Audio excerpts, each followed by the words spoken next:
নমস্কার, আমি শ্রী তরুণ শাস্ত্রী। আজকে আমি যে টপিকটা আপনাদের কাছে রাখছি সেটা হচ্ছে প্যার মে ধোকা, অর্থাৎ প্রেম প্রেম ভাবনাটার যদি সফলতা বলা হয়, প্রেমের যদি সফলতা বলা হয়, তাহলে সেটা কি হচ্ছে বিবাহ। কিন্তু সেটা অনেক ক্ষেত্রে হয় না।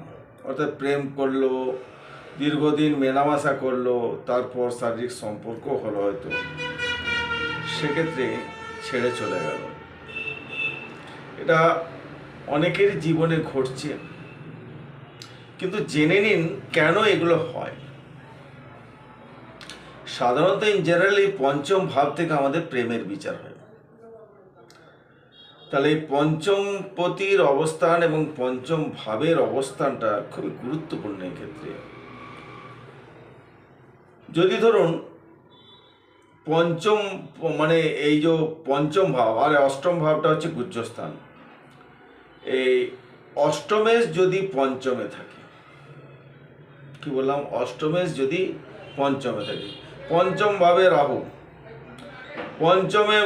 পঞ্চম পতি ধরুন 6, 8, 12-তে গিয়ে বসে আছে,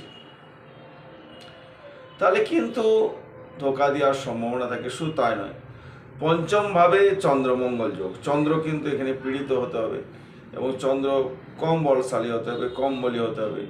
হ্যাঁ, পঞ্চম ভাবে রাহু শুক্র বা পঞ্চম ভাবে রাহু চন্দ্র, এগুলো সব কিন্তু ধোঁকেবাজের লক্ষণ বা প্রেমের ধোঁকা পেতে পারে বা ধোঁকা দিতে পারে। অ্যাকচুয়ালি ধোঁকেবাজের যোগ যেটা যেটা মানে ধোঁকাবাজ, সেটা হচ্ছে ধরুন বুধের কারকতাতে ঘটে। মেষ রাশি ধরুন বুধ আছে বা লগ্নেশ বুধ ষষ্ঠে বসে আসে, সেক্ষেত্রে ধোঁকাবাজ হতে পারে। রাহু যদি লগ্নে থাকে বা লগ্নেশের সঙ্গে থাকে, সেখানেও কিছুটা ধোঁকাবাজি হতে পারে। তবে বৃহস্পতির যদি দৃষ্টি থাকে, সেক্ষেত্রে আলাদা। রাহুচন্দ্র যোগ কিন্তু ধোঁকাবাজের যোগ। এক্ষেত্রে আমরা দেখুন, এই যোগের ক্ষেত্রে অনেক ক্ষেত্রে হয়তো মিলে না, সেটা আলাদা ব্যাপার।